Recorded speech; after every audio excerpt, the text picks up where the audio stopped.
कि भारत में एक ऐसी शिक्षा व्यवस्था को कायम करना जो पूरी तरह से राष्ट्रीय हो, जिसमें राष्ट्रीय शिक्षक जो हैं वो राष्ट्रीय पाठ्यक्रम के आधार पर राष्ट्रीय विकास पर आधारित शिक्षा व्यवस्था को दे सके। क्या इसका उद्देश्य रहा है? भारत में जिस समय ब्रिटिश का शासन था उस समय सारी शिक्षा व्यवस्था में आपने देखा कि ब्रिटिश हुकूमत ही अपना नियंत्रण कायम करने का प्रयास कर रही थी। तो इस राष्ट्रीय शिक्षा परिषद के द्वारा बंगाल के जितने भी राष्ट्रीय क्रांतिकारी थे, जिनमें आपके रविंद्रनाथ टैगोर, आपके अरबिंदो घोष जैसे जो बड़े बड़े राष्ट्रवादी क्रांतिकारी थे, उन्होंने इस राष्ट्रीय शिक्षा परिषद के निर्माण में बहुत महत्वपूर्ण भूमिका निभाई। वो चाहते थे ऐसी परिषद का गठन करना जिसका उद्देश्य भारत में ब्रिटिश शिक्षा व्यवस्था को चुनौती देना था और ऐसी शिक्षा व्यवस्था का निर्माण करना जो पूरी तरह से राष्ट्रीय हो। राष्ट्रीय शिक्षक पढ़ाएं, राष्ट्रीय पाठ्यचर्या को पढ़ाया जाए और राष्ट्रीय विकास को ध्यान में रखते हुए ही शिक्षा व्यवस्था दी जाए। ये बहुत महत्वपूर्ण बातें हैं जो आपने ध्यान में रखना है। ये राष्ट्रीय शिक्षा परिषद क्या है इसको हम देख लेते हैं। 10 दिसंबर 1905 को एक बैठक आयोजित की गई जिसमें रविंद्रनाथ टैगोर, अरबिंदो घोष, राजा सुबोध चंद्र मलिक और विजेंद्र किशोर राय चौधरी सहित लगभग 1500 प्रतिनिधियों ने भाग लिया था। ये प्रतिनिधि क्यों इकट्ठा हुए थे? ये प्रतिनिधि एक ऐसे परिषद के निर्माण करने के लिए इकट्ठा हुए थे जो पूरी तरह से राष्ट्रीय शिक्षा व्यवस्था को देखने का काम करेगी। राष्ट्रीय शिक्षा परिषद का विचार यहीं रखा गया, यानी कि किस तारीख को रखा गया राष्ट्रीय शिक्षा परिषद का विचार? 10 दिसंबर 1905 को जो ये बैठक आयोजित की गई। इस बैठक में जितने भी बंगाल के राष्ट्रीय क्रांतिकारी थे उन्होंने भाग लिया और उन्होंने इस पर विचार किया कि हाँ, एक ऐसी राष्ट्रीय शिक्षा व्यवस्था परिषद होनी चाहिए जो भारत की शिक्षा दीक्षा को देखेगी। संस्था की स्थापना करने के उद्देश्य से जनता को राष्ट्रीय स्तर पर राष्ट्रीय नियंत्रण में शिक्षा प्रदान करके शिक्षा पर ब्रिटिश शासन को चुनौती देना था। ध्यान में रखना है, इस परिषद को क्यों निर्मित किया गया?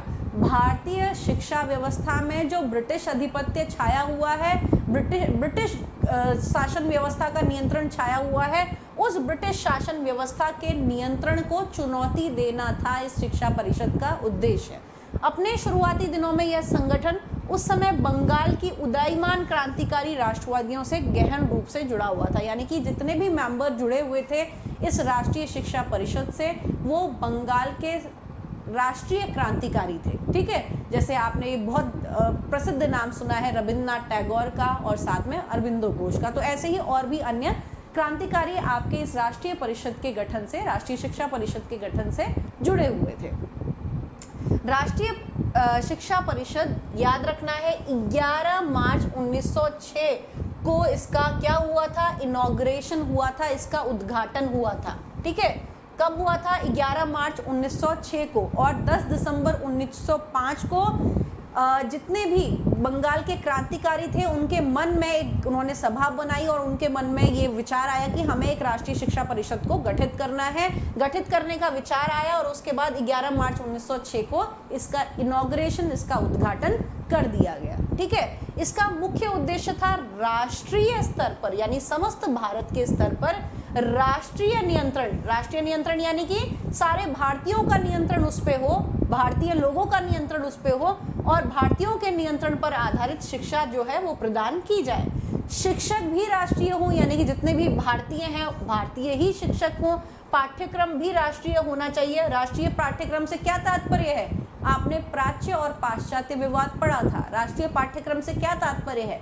यानी प्राच्य जो साहित्य की शिक्षा दीक्षा भारतीयों को दी जानी चाहिए, उसकी ये बात करी। और राष्ट्रीय सांस्कृतिक विरासत पर आधारित था। सभी दिशाओं में राष्ट्रीय विकास के उद्देश्य से आर्थिक, नैतिक और भौतिक था। यानी क्या उद्देश्य था इसका? मुख्य उद्देश्य ऐसी शिक्षा व्यवस्था कायम करना जिस पर भारतीयों का ही नियंत्रण हो, भारतीय शिक्षा व्यवस्था को ही पढ़ाया जाए और सारी चीज़ें भारतीयों के नियंत्रण में ही हो, भारतीय ज्ञान विज्ञान का ही ज्ञान उसमें कराया जाए। ये आपके इस राष्ट्रीय शिक्षा परिषद का उद्देश्य था और ब्रिटिश हुकूमत को भारतीय शिक्षा व्यवस्था से एक तरह से चुनौती देने का इसका एक उद्देश्य था। अब हम देख लेते हैं क्या क्या इसके उद्देश्य थे। राष्ट्रीय शिक्षा परिषद का उद्देश्य शिक्षा प्रदान करने का था भारत में। ठीक है, सबसे पहली यही चीज़ है। अगला, साहित्य के साथ साथ विज्ञान और तकनीक की शिक्षा देने का भी इसमें व्यवस्था थी कि हाँ, अगर राष्ट्रीय शिक्षा परिषद का गठन होगा तो विज्ञान के विषयों और तकनीक की शिक्षा को भी हम देने का प्रयास करेंगे। वर्नाकुलर के माध्यम से शिक्षा प्रदान करना, वर्नाकुलर यानी कि स्थानीय भाषा के आधार पर शिक्षा को प्रदान करना, और अंग्रेजी को एक अनिवार्य विषय बना करके रख देना, क्योंकि अंग्रेजी का ज्ञान नहीं होगा तो पाश्चात्य ज्ञान विज्ञान से, उनकी विचारधारा से भारतीय परिचित नहीं हो पाएंगे। और शारीरिक और नैतिक शिक्षा को भी इस परिषद के उद्देश्यों में शामिल किया गया कि हाँ, शारीरिक और नैतिक शिक्षा भी उसमें शामिल होगी। देश के ज्ञान और इसके साहित्य, इतिहास और दर्शन को विशेष महत्व दिया गया, यानी कि जितने भी प्राच्य ज्ञान और विज्ञान को पूरी तरह से इसमें समर्थन दिया गया। और सारी बात क्या की गई, विशेष बल दिया गया कि हमें भारत में रहते हुए भारतीयों को देसी ज्ञान विज्ञान से परिचित कराना है। हालांकि अंग्रेजी को एक अनिवार्य विषय के रूप में भी बनाए जाने की आपके राष्ट्रीय शिक्षा परिषद में बात की। ठीक है, सर्वोत्तम प्राच्य आदर्शों और पश्चिम के सर्वोत्तम आदर्शों को शामिल किया जाए। अब इसने ये भारतीयों के पक्ष में सोचते हुए ये बात रखी कि जितने भी प्राच्य विचारधारा के जो आदर्श विचार हैं, हमने ऐसी शिक्षा व्यवस्था का निर्माण करना है जिसमें प्राच्य का जो आदर्श है उसको भी शामिल करना है, और जो पाश्चात्य सभ्यता की शिक्षा व्यवस्था में जो भी अच्छे गुण हैं उन दोनों का ही मिला जुला रूप हमने लेते हुए चलना है। वैज्ञानिक, व्यावसायिक और तकनीकी शिक्षा प्रदान करना। वैज्ञानिक शिक्षा में आमतौर पर प्राच्य शिक्षा और चिकित्सा शिक्षा पर का समावेश होना चाहिए। वैज्ञानिक शिक्षा और आपकी चिकित्सा, मेडिकल से जुड़ी हुई शिक्षा व्यवस्था के संदर्भ में यही विचार किया गया कि इस क्षेत्र में भी भारतीय विज्ञान और भारतीय चिकित्सा विज्ञान को ही ज़्यादा वरीयता दी जानी चाहिए, क्योंकि ये बहुत ज़्यादा समृद्ध है। ठीक है, आगे अब यहाँ पर ये व्यवस्था की गई कि गठन, चलो गठन की सिफारिशें की गई, क्या क्या उद्देश्य इसके रखे गए, उस आधार पर इन्होंने क्या किया, जिस तरह से आपकी न्यू एजुकेशन पॉलिसी ने आपकी शिक्षा व्यवस्था को वर्गों में बांट दिया कि किस तरह से आपका फाउंडेशन स्टेज होगी, उसके बाद आपकी सेकेंडरी स्टेज आएगी, इस तरह से बांटा हुआ। यहाँ पर भी उन्होंने इसी तरह से शिक्षा व्यवस्था को बोला कि हम जो अपना पाठ्यक्रम है वो कैसे निर्धारित करेंगे। हम अपना पाठ्यक्रम निर्धारित करेंगे 3+7+4 के स्ट्रक्चर पर, यानी इसकी संरचना पर, जिसमें प्राइमरी एजुकेशन जो है वो 3 साल की होगी लगभग, जिसमें 6 वर्ष से 9 वर्ष तक के बालक आएंगे। ठीक है, उसके बाद माध्यमिक शिक्षा की बात की, कहा कि इसमें 7 वर्ष की ये होगी और इसमें 9 वर्ष से 15 वर्ष तक के बालक आएंगे। और अगली इन्होंने क्या किया, कॉलेजिएट यानी कि उच्च शिक्षा को उन्होंने बताया कि ये लगभग 4 साल की होगी और इसमें 16 साल से 19 साल तक के हमारे किशोर जो हैं वो इसके अंतर्गत आएंगे। ठीक है, तो आपने ये समझना है, ये ध्यान में रखना है कि किस तरह से राष्ट्रीय शिक्षा परिषद का गठन किया गया। बंगाल के राष्ट्रीय क्रांतिकारियों ने इसका गठन किया। उद्देश्य ये था कि भारत की शिक्षा व्यवस्था पर ब्रिटिश प्रभुत्व को चुनौती देना और ऐसी शिक्षा व्यवस्था कायम करना जो पूरी तरह से भारतीयों के नियंत्रण में हो, जिसमें शिक्षक भी भारतीय हो, पाठ्यचर्या भी भारतीय हो, और साथ में जो आपके शिक्षा की व्यवस्था है, यानी कि जो अन्य चीज़ें हैं, प्राच्य साहित्य, प्राच्य ज्ञान विज्ञान है, उसकी शिक्षा जो है देने की राष्ट्रीय शिक्षा परिषद ने बात की। और उसके लिए ये प्रारूप आपको दर्शा दिया कि ये प्रारूप होना चाहिए 3+7+4 का। ठीक है, अब हम जानेंगे कि प्राइमरी एजुकेशन के लेवल पर, जिसकी अवधि उन्होंने 3 वर्ष की निश्चित करी और 6 से 9 वर्ष तक के बच्चों को इसमें शामिल किया, उसमें किस किस के ज्ञान पर इस शिक्षा परिषद ने बल दिया। क्या कहा कि प्रारंभिक स्तर पर तकनीकी शिक्षा सहित साहित्य और विज्ञान की शिक्षा दोनों ही दी जानी चाहिए। ठीक है, प्रारंभिक स्तर पर क्या बात करी कि आप टेक्नोलॉजिकल एजुकेशन के साथ साथ जो लिटरेचर की शिक्षा है और विज्ञान साइंस की शिक्षा है वो भी दीजिए। इस स्तर पर अध्यापक अधिकतर मौखिक होते हैं, यानी कि टीचर जो पढ़ाएं और जिस तरह से वो पढ़ाएं उसमें ज़्यादातर मौखिक विधियों को शामिल किया जाए। वैज्ञानिक और तकनीकी विषयों में सरल उपकरण, clay modelling, keyboard modelling, paper cutting, स्थानीय भाषा, वस्तु पाठ, चित्र, भूगोल, अंकगणित, स्वास्थ्य शिक्षा का उपयोग शामिल है। उन्होंने क्या कहा कि भाई अगर आप वैज्ञानिक या तकनीकी शिक्षा की बात करते हैं तो उनमें बच्चों को क्रियापरक माध्यम से सिखाया जाए, यानी कि करके सीखने पर बल दिया जाए और सारी चीज़ें यहाँ पर करके सीखने को ही बल देती है। आसान उपकरणों के माध्यम से सिखाओ, मॉडलों के माध्यम से सिखाओ, कीबोर्ड मॉडलिंग के माध्यम से सिखाओ, पेपर कटिंग से सिखाओ, स्थानीय भाषा में आसान तरीके से उनकी ही भाषा में सिखाओ, वस्तु पाठ को पढ़ाओ जो भी पाठ में लिखा हुआ है, चित्र के माध्यम से, भूगोल के माध्यम से, और ये सारे विषयों की शिक्षा जो है उनको दी जानी चाहिए। ये बात उन्होंने प्राइमरी लेवल के लिए कही। ठीक है, अगली बात कह रहा है वो सेकेंडरी स्टेज पर, जिसका काल 7 वर्ष निर्धारित किया गया और 9 से 15 वर्ष की आयु के बच्चे इस सेकेंडरी स्टेज पर शिक्षा लेंगे, उसकी बात की।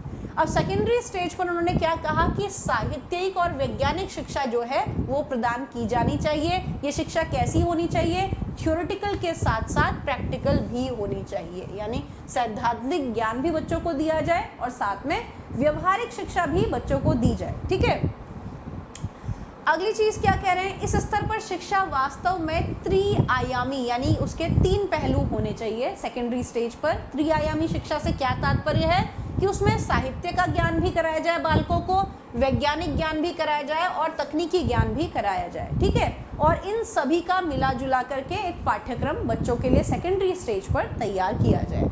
आगे उसने क्या बात करी कि विषयों में अंकगणित, कार्यशाला, अभ्यास, ड्राइंग, शास्त्रीय भाषा, संस्कृत, अरबी और फारसी, स्थानीय भाषा, भूगोल, इतिहास, गणित 3रे वर्ष से, अंग्रेजी प्रथम वर्ष से, भौतिकी, रसायन विज्ञान, जीव विज्ञान भी इसमें 5वें वर्ष से शामिल कर लिए जाने चाहिए। ठीक है, और क्या कहा कि ये विदेशी भाषाएं जो हैं, और ये तो हमारी भारतीय आपकी बोली है, तो इसमें इसको वैकल्पिक विषय के तौर पर भी शामिल किया जाए, यानी फ्रेंच, जर्मन, जापानी और पाली को एक ऑप्शनल सब्जेक्ट के तौर पर भी पाठ्यक्रम में शामिल किया जाए। अब है माध्यमिक स्तर पर अंतिम 2 वर्ष में अर्थशास्त्र, मनोविज्ञान, नैतिकता को पढ़ाया जाना चाहिए, जिन्हें माध्यमिक साहित्य पाठ्यक्रम 6वें से 7वें वर्ष में इसको शामिल किया जाना चाहिए। 2 साल के माध्यमिक वैज्ञानिक पाठ्यक्रम में भौतिकी, रसायन विज्ञान, जीव विज्ञान, गणित, शरीर विज्ञान, भूगोल, कृषि, कार्यशाला, अभ्यास, ड्राइंग, ये सारे विषय शामिल किए जाने चाहिए।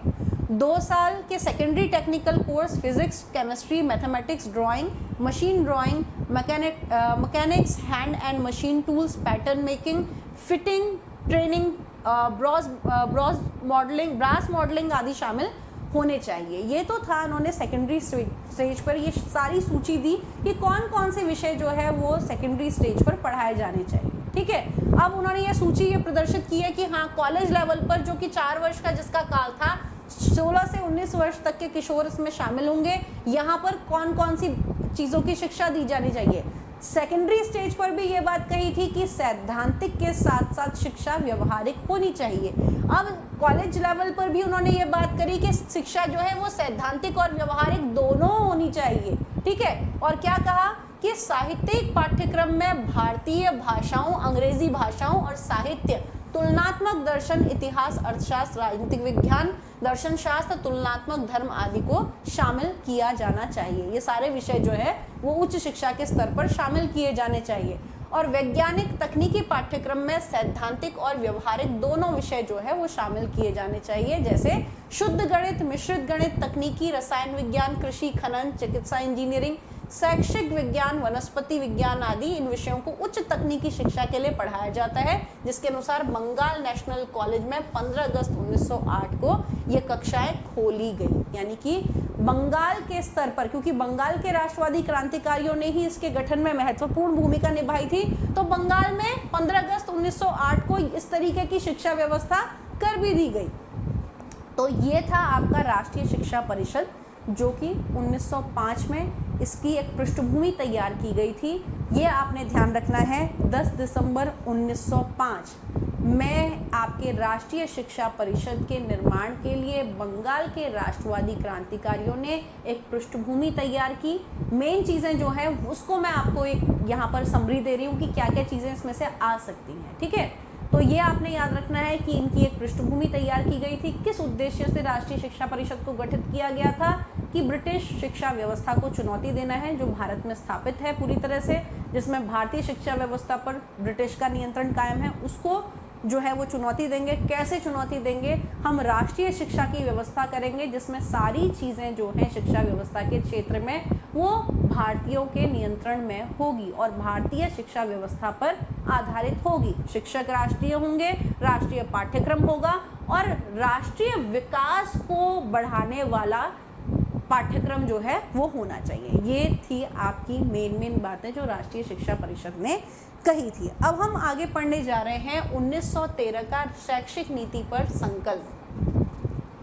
अब ये तो था आपने जो पहले पढ़ा राष्ट्रीय शिक्षा परिषद, वो भारतीयों की पहल पर स्थापित किया गया था। लेकिन ये जो शैक्षिक नीति पर संकल्प है 1913 का, ये ब्रिटिश हुकूमत ने, भारत में स्थापित ब्रिटिश हुकूमत ने भारतीयों के हित में स्थापित किया था। भारतीयों का हित कैसे कूटनीतिक हित रहा हो या फिर वो सच में भारतीयों के लिए सोच रहे होंगे, ये उन पर निर्भर करता है। लेकिन ये जो संकल्प था ये पूरी तरह से ब्रिटिश गवर्नमेंट ने भारतीयों के हित में स्थापित किया, जिसमें ये कहा गया कि भारतीय शिक्षा व्यवस्था में जिस तरह से ब्रिटेन में आपने कल की ही क्लास में पढ़ा था, जो उससे पहले हुई थी हायर एजुकेशन की, कि 1880 में आपका एक एक्ट बना करके लंदन जो इंग्लैंड में प्राथमिक शिक्षा को अनिवार्य कर दिया गया था। उसी की तर्ज पर आपकी जो इंग्लैंड की गवर्नमेंट थी वो भारत में भी ये चाहती थी कि प्राथमिक शिक्षा अनिवार्य की जानी चाहिए। तो ये जो शैक्षिक नीति पर संकल्प है ये पूरी तरह से भारत में प्राथमिक शिक्षा को अनिवार्य किए जाने पर बल देता है। ठीक है, इसका सारा फोकस भारत में प्राइमरी एजुकेशन पर आधारित है। इसने क्या कहा कि भारत की जो शिक्षा व्यवस्था है जिसमें मुख्य रूप से जो प्राथमिक शिक्षा व्यवस्था है वो उस समय दो वर्ग में विभाजित थी, एक निम्न प्राथमिक शिक्षा और एक उच्च प्राथमिक शिक्षा। जैसे आज के समय में भी होता है ना, एक प्री प्राइमरी होता है और एक प्राइमरी होता है, तो उस समय भी निम्न प्राथमिक शिक्षा और उच्च प्राथमिक शिक्षा दो वर्गों में विभाजित थी। ब्रिटिश गवर्नमेंट ने क्या कहा कि भाई इन दोनों को एक कर दो और जो निम्न प्राथमिक शिक्षा है उसको उच्च में ही मिला दो। ठीक है, उसका विलय उच्च में ही कर लो और दोनों का मिला करके एक नाम रख लो कि वो उच्च प्राथमिक शिक्षा ही कहलाएगी, यानी कि उसको जो निम्न प्राथमिक शिक्षा है उसको उच्च प्राथमिक शिक्षा का दर्जा दे दिया जाए। तो यही प्राथमिक शिक्षा पर ध्यान केंद्रित करने के लिए आपका शैक्षिक नीति पर संकल्प जो है वो ब्रिटिश गवर्नमेंट द्वारा स्थापित किया गया। क्यों स्थापित किया गया आपको ध्यान में रखना है। भारत में कंपल्सरी प्राइमरी एजुकेशन को स्थापित करने के लिए आपका ये संकल्प जो है वो भारत में स्थापित किया गया। अब इसको भी हम जान लेते हैं। चलिए, 1913 में शिक्षा नीति पर राष्ट्रीय प्रस्ताव अनिवार्य प्राथमिक शिक्षा के लिए उठाई गई मांग को पूरा करने के लिए ब्रिटिश सरकार का एक प्रयास था। ये आपने ध्यान रखना है। क्या था? ब्रिटिश सरकार का एक प्रयास था भारत के प्रति, भारत में किसके प्रति?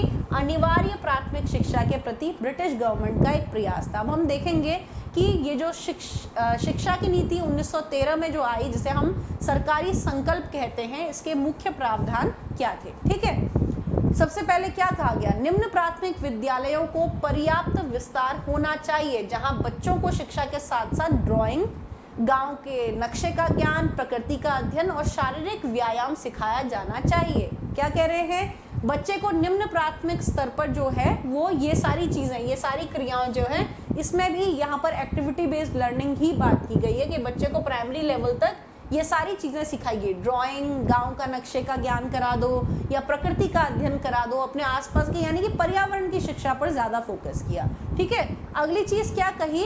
साथ ही उच्च प्राथमिक विद्यालयों को उचित स्थानों पर खोला जाना चाहिए। ठीक है, उचित स्थानों पर खोलने की बात की और यदि आवश्यक हो तो निम्न प्राथमिक विद्यालयों को उच्च प्राथमिक विद्यालयों का दर्जा दे दिया जाना चाहिए कि दो अलग अलग सेपरेट किए हुए निम्न प्राथमिक विद्यालय और उच्च प्राथमिक विद्यालय, इन दोनों को एक ही कर दो और इन दोनों को ही उच्च प्राथमिक विद्यालय का दर्जा दे दो। ठीक है, अगली चीज क्या कही कि निजी सहायता प्राप्त स्कूलों के साथ स्थानीय बोर्ड स्कूल स्थापित किए जाए। जो स्कूल किसी व्यक्ति विशेष की सहायता से चलते हैं उनके स्थान पर स्थानीय बोर्ड के स्कूलों को स्थापित किया जाए। ठीक है, उनको या तो स्थानीय बोर्ड के स्कूल में परिवर्तित कर दिया जाए या फिर उनके स्थान पर ये अलग से स्थापित भी किए जा सकते हैं। अगली चीज क्या कही? मकतबों और पाठशालाओं को पर्याप्त रूप से सब्सिडी दी जानी चाहिए। सब्सिडी यानी छूट दी जानी चाहिए कि ये भी अपने स्तर पर अपने धर्म की शिक्षा को प्रमोट कर सके। ठीक है। अगला, निजी स्कूलों में निरीक्षण और प्रबंधन की ओर अधिक कुशल बनाया जाना चाहिए। यानी कि जिस तरह से मान्यता देने का काम चल रहा था उस समय, तो वो क्या कह रहे हैं कि निजी स्कूलों पे थोड़ा सा एक सख्ती बरती जाए, जिसमें कि उन पर प्रॉपर निरीक्षण हो, उनका प्रबंधन व्यवस्था की ठीक से जांच की जाए कि वो ठीक तरीके से कार्य कर भी रहे हैं या नहीं।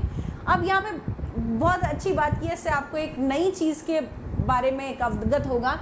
प्राइमरी स्कूल में अगर ऐसा होता आज के समय में तो हमें भी कितना फ़ायदा हो जाता, नहीं? आप लोग को भी आसानी से नौकरी मिल जाती, सभी को आसानी से नौकरी मिल जाती।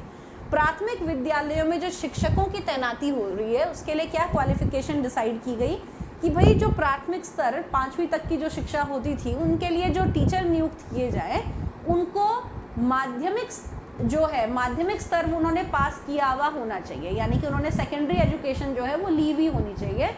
और सेकेंडरी एजुकेशन अगर वो किसी स्थानीय भाषा से ले रहे, तो उसके बाद 1 साल का उनको टीचर की ट्रेनिंग का कुछ कोर्स उन्होंने किया हुआ होना चाहिए, और तभी उनको primary as a primary teacher जो है वो नियुक्त कर लिया जाएगा। ठीक है। तो यही चीज़ यहाँ पे कही गई है, प्राथमिक विद्यालय के शिक्षक को स्थानीय भाषा की माध्यमिक परीक्षा उत्तीर्ण करनी चाहिए। यदि आपको प्राइमरी टीचर बनना है तो आपको सेकेंडरी लेवल का एग्ज़ाम जो है वो पास करके और 1 वर्ष का प्रशिक्षण प्राप्त करना चाहिए। ठीक है। तो इस तरह से आप किसके टीचर बन जाएंगे? प्राइमरी विद्यालयों के टीचर आप बन जाएंगे। छुट्टियों के दौरान प्राथमिक शिक्षा के शिक्षकों के लिए पुनश्चर्या पाठ्यक्रम का प्रावधान किया जाना चाहिए। यानी कि क्या कह रहे हैं, जब भी विद्यालय की छुट्टी हो तो टीचरों की छुट्टी का समय कैसे आप जो है वो लगाएंगे, टीचरों को बिजी रखेंगे, आप उनके लिए रिफ्रेशर कोर्स जो है वो चला दीजिए, जिसमें शिक्षक भी अपने ज्ञान का वर्धन कर सकें और कुछ नई चीज़ें, नए शिक्षण की विधियां जो है वो सीख सकें। ठीक है। तो इसलिए क्या कहा, छुट्टियों के दिनों में शिक्षकों के लिए कुछ रिफ्रेशर कोर्स जो है वो चलाए जाएं। एक प्रशिक्षित शिक्षक को कम से कम 12 रुपये वेतन प्रतिमाह मिलना चाहिए, ये प्रावधान था। एक शिक्षक के अधीन छात्रों की संख्या सामान्यतः 30 से 40 के बीच में होनी चाहिए। यानी कि 30 से 40 स्टूडेंट पर एक शिक्षक की तैनाती होनी चाहिए। ठीक है। माध्यमिक स्थानीय विद्यालयों की स्थिति में सुधार कर उनकी संख्या को बढ़ाया जाना चाहिए। यानी कि सेकेंडरी स्टेज पर जितने भी स्कूल हैं उनकी कंडीशन को इम्प्रूव किया जाए और उनकी संख्या को बढ़ाया जाए। ये बात यहाँ पर कही गई है। अगली चीज़, स्कूलों को साफ सुथरा, विशाल, लेकिन सबसे भवनों में ज़्यादा खर्चा ना करो। ठीक है। उसको सस्ता ही बना के रखो, लेकिन स्कूल का साफ सफाई का आपने पूरा ध्यान देना है। परीक्षा के तरीके, पाठ्यक्रम में सुधार की भी सिफारिश की गई। ठीक है, कि अच्छे से एग्जाम के तरीके को सुधारो और पाठ्यक्रम में भी सुधार किया जाए। हाँ जी, तो आज के सेशन में आपने ये 2 छोटे छोटे टॉपिक जो हैं वो कवर किए हैं। सबसे पहले हमने बात की थी राष्ट्रीय शिक्षा परिषद की, जो